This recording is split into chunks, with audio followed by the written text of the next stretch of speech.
Maybe you clicked on this video because God told you about someone and they couldn't fulfill their side of that shared vision. Maybe you got divorced, maybe there was death, betrayal, or divergent paths, and you're confused and you're having trouble accepting that relationship didn't fully materialize to the vision that you guys had together. If that's you, this video is for you. Hi, I'm Naomi Olotayo. I am the Brand Priestess, and I awaken founders and high-ranked leaders to their governance. Here we talk about new Earth infrastructure and realm-level system architecture. If this video activates you at all, I invite you to download my free audio transmission titled From Leadership to Governance, Recognizing Your Unclaimed Jurisdiction. That is the first step towards fully actualizing your power, your influence, and your impact. That's linked down below. Let's get into today's video. Unfortunately, this is something I know very intimately and very well. This has been the story of my life for a very long time before I ever understood it. So I've been on this journey of materializing the visions that God has given me for over a decade. And along the way, he has pointed out to me very specifically several relationships, several connections. And every single time we would connect, we shared the same sentiment, the same vision. We both had very direct confirmation of what God has both shown us. Our visions connected like puzzle pieces. And so we began to walk together. And for me personally, when God speaks to me and tells me something, I take it very seriously, sometimes to a fault. Sometimes I'm over literal in my interpretation of what God tells me, and I've paid a cost for that so many times, but I do take it seriously. I literally will rearrange my life for you, at least at the time. That's how seriously I would take it, whatever that would look like. I was very honest with them because in my mind, I'm like, if we have this shared vision, if we're gonna build this together, we have to make sure that we are on the same page, we're on one accord, right? I would grow, like I would study, literally study myself and them, and so that I could learn to accommodate them.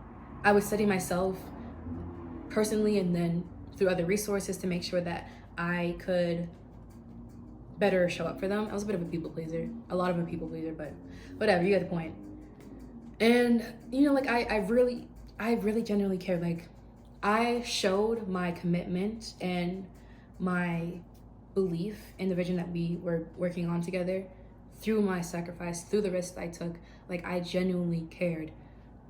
And again, I was very young, so that's how I took it.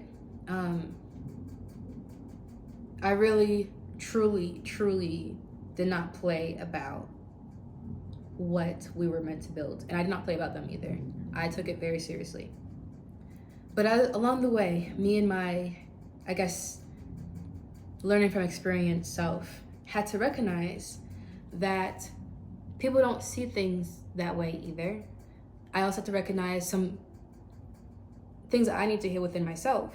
At the time, I didn't see it fully for what was going on. And so I experienced a lot of betrayal, a lot of jealousy, envy, a lot of those people becoming intimidated by me. There was a lot of codependency and then energy siphoning. And every single time, like, it would kind of have a similar turnaround.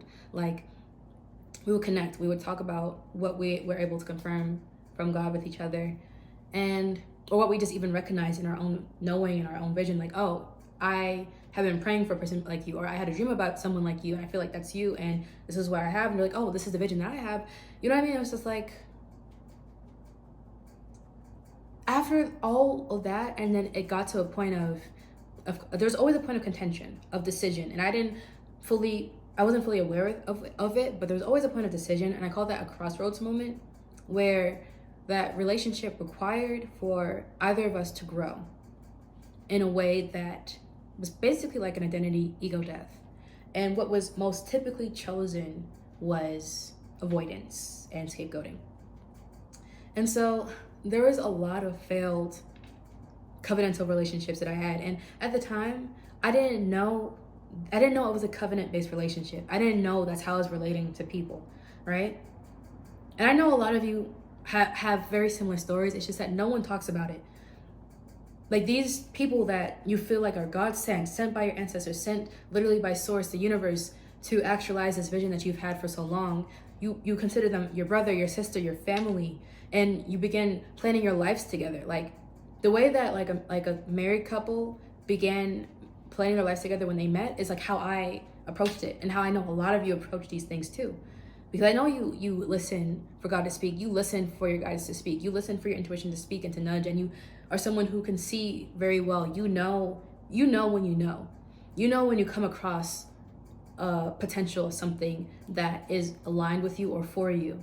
And so you just grow this connection, this attachment, this belief system. You rearrange your life in accommodation for this potential to grow. And then when that's severed, or when it's been kind of shit on, and it's been when you experience what I experienced a lot of, which was like the betrayal, the codependency, that crossroads moment where scapegoating would begin, it's hard. And like I said, I didn't understand what was going on. And so it was painful. For me personally, I took it very, very, very hard, because I took a very dramatic path to be where I am right now. And so I kind of just flung my whole life into this belief of what God told me, just in general, with this vision. And meeting these people along the way, like I was in such an exposed place. And again, there, like I mentioned, like even just with attachment styles, unhealed trauma, like it makes sense like how I saw relationships in that way, because of what have been lacking all in that whole time. So it makes sense. But either way, it was painful.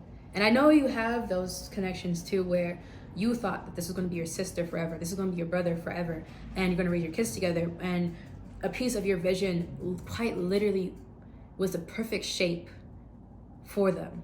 And they recognize that too. And you begin to walk together and build. And then when that severance happens, it's so grief inducing, it's painful. And the thing is, it's like a divorce. That's what I don't feel like people talk about enough. It's like a divorce. When you have a shared vision with someone, when you begin to walk together, reorganize your life together, you become devoted and obligated to each other in not just a physical way, but in a very spiritual way. That is a lot. Like, that's not normal. And most people don't see it like that. Even if they engage with that on the other end, they don't always see it like that. The problem is that when you may take that seriously, or maybe you don't take that seriously. I don't know what it is, but I know for me, I took it seriously. I know on the other end, I can't speak for them. I don't know. But however you take it, a lot of people can't stand next to coherence and power long-term without collapse. You wouldn't be here if you weren't someone who was spiritually ranked higher than, I guess, typical. You wouldn't be here if you were someone who didn't have that kind of depth of relationship with God and with the universe in that kind of way, you know what I mean? With that kind of intentionality of how you live. So I know for a fact that you are a powerful person, that you are a very gravitationally strong person, you know? And so, and I'm sure the people that you were connected with are too, to a degree, but either way, on both ends, it takes a lot of skill and self-governance to stand next to a person long term who is bright in their own way, right? Without collapse. And for a lot of the people that I have connected myself to zealously, that was the case. So the thing is, I had to recognize, because I was very angry at God for a long time. I was like, why would you put these people in my path if they're just not gonna, whatever, right? I had to realize this. When God initiates potential, he initiates covenant potential. He does not guarantee fulfillment. That's your job. I think for me, I was raised to believe that God just kind of does everything. It's his will, but that's a whole other thing we can get into. But what I now know is that I am the God of my own life. It is through my sovereignty and through my will that I choose, or I don't choose. And so when I'm given vision and dreams and confirmations and I'm hearing his voice telling me about these things, he's speaking in potential. Because the thing is, the other person still has to agree to it. And I thought the agreement was the sharing of confirmation, but that isn't. It's actual verbalized and embodied consent of the process. And most of us don't know what the process entails. And I believe that's why so many people get divorced. That's why, relationships now is just so hard. When you meet someone like that on like a spiritual level, and you are each other's missing pieces for the vision that you're fulfilling, and then you come together and you choose to walk together, that is an unstated covenant, and that's very dangerous to be in. What I didn't know back then is that I didn't have that word to use, like covenant, right? I assumed that if we're saying these things to each other, saying that God said this to me and all these things, that we were like, the seriousness was the same, but it's not. Not everyone thinks that way. And even then, there were so many ways that I did not take things as serious as I could because I just didn't know better. So a lot of us, we just don't know better. A lot of people just didn't know better. Some people do. A lot of people do know, but a lot of people don't. When you meet someone on that spiritual level, that is a binding to outcome. You cannot claim vision like that without binding yourself to it. Because if you use your words and they're empty, that produces an imbalance. The fulfillment of that potential relationship, or like the fulfillment of that impact that you guys envision together, requires covenant, self-governance, and responsibility. Most of us don't even want to be responsible for ourselves, for our own small ripple of impact just in the lives of the people around us. Like, can you even imagine binding yourself to the outcome and being responsible for those outcomes, not even your own life, but someone else's vision, and vice versa? It's a big thing, and I'm making this video because I know that so many of us get into these covenantal-based connections because a lot of us were very spiritual. Sometimes our spirituality overrides practicality, and I've been in that place for a long time, but you really have to be conscious. And I've even gotten to the point now where it's like, okay, a few places I've gotten to. I do not let anyone tell me what God has told them about me. I already assume the way people move and just being discerning that someone may know something about me, or something's been revealed to them and they're orbiting me. That's up to me to discern if they are allowed in my atmosphere or not, and if they have the capacity to even walk with me. Another thing, I don't seek out knowledge, I don't channel knowledge, I don't pray for this knowledge anymore about who people are to me. It will reveal itself to me over time. Because the thing is, I looked for confirmation, and you'll always get a confirmation, always. But what you will not always get, if you don't know to ask for it, is confirmation of their character and capacity before anything else. There comes a point where you cannot walk people into their sovereignty and their responsibility and self-governance. For a long time, I was willing to do that. But that was because I was also walking into my own. But there does come a point where you reach that level, and walking people into their personal responsibility, walking people into that level of understanding is reductive, and it becomes even harmful. It becomes like a vampiric relationship. There must be respect, reciprocity, honor, love, and honesty from the jump. It doesn't matter the potential that is shown to you. If those things aren't displayed, you have to move accordingly. And it makes sense why God would tell me so many things about different people. I thought he was just telling me because that's his will and I did whatever God says. No, you have a will. It is not up to him at the end of the day. And I know that sounds crazy for a lot of people, but I'm telling you, do not override your will to obey God. That's not how that works. If you're someone who follows my channel, you consider yourself a governor, a originator, a new earth builder, you cannot do those things if you do not meet God as an equal. And again, that's going to make some people uncomfortable, but I'm telling you, it's not about, it's like, oh, well, you can't put yourself at the level of God. We are God. If I have a spirit and I'm Naomi, my spirit's Naomi, who am I? You know what I mean? It's about partnership, co-authorship, mirroring. You know what I mean? The point of this video is be careful not to bind yourself to someone who can't hold you or the vision. It doesn't matter if they can see the vision. If they can't hold it, they will sabotage it. Same thing for you. If you can't hold someone's vision, be honest. One thing I noticed is that life is just so void of responsibility, personal responsibility. And we have people holding grenades and blowing up people's lives because they feel bad on the inside. I don't like that. I really don't. And so before you start using God language and before you start trying to bind yourself and attach yourself to people that you have no intention of maintaining, like the presumption of that, what that kind of connection entails, look within yourself. You know what I mean? Because it's a lot. Like, when I tell you, it causes a lot of grief. There have been 2 people I was last connected with that I realized I had to make a transition in the way I approach forming these kind of alliances and covenantal relationships for my own vision. And as they ended, the first one ended, I should have never allowed her back into my orbit. Again, they're not evil people. It's just capacity differences, responsibility differences. The second one really grieved me. And again, I don't believe it's intentional, but again, it's just when you're not aware of yourself and you avoid or whatever, that consequence doesn't, you project those consequences. And so you may be able to avoid and feel okay for a while, but then it kind of goes onto somebody else. It's a whole other thing. The point I'm saying is that after those two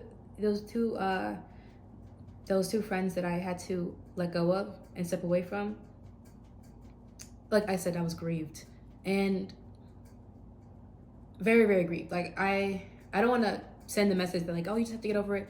No, it took me years to get over the connections that I had. Because again, these were shared visions. I wasn't just grieving the person. I was grieving the vision that we shared together, the life that we had envisioned together. You know what I mean? I was grieving the loss of them in my own execution too. Because I had considered them so much. I had planned for them as much as they may have planned for me. And after those 2, that was when I had to make the change, because I know that the strength of what I'm building is only as strong as the covenants I'm able to build. This vision can't exist inside of me only as me for long. It has to expand.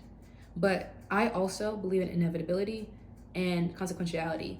I can't keep on handing my vision to people who enable the parts of me that kind of want a way out or a shortcut. You know, for a long time I felt like I was scared of actualizing my own vision, and so partnering with those people made it easier to avoid myself. But at this point in my life, I know how to not avoid myself, and so I've been learning. Definitely been learning. But yeah, the point is,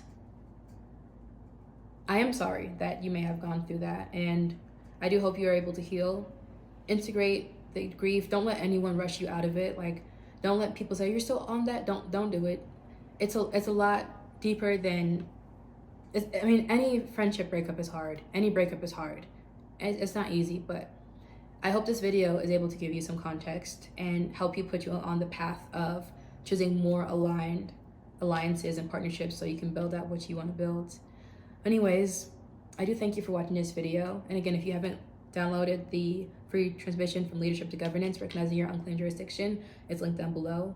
And in response to what you received from me today, I invite you to respond with an offering to what I call the altar of resonance and response. That will be linked down below. But anyways, I thank you for stopping by. Click the bell and the subscription button to be notified when I upload next, and I'll see you in the next one. Bye.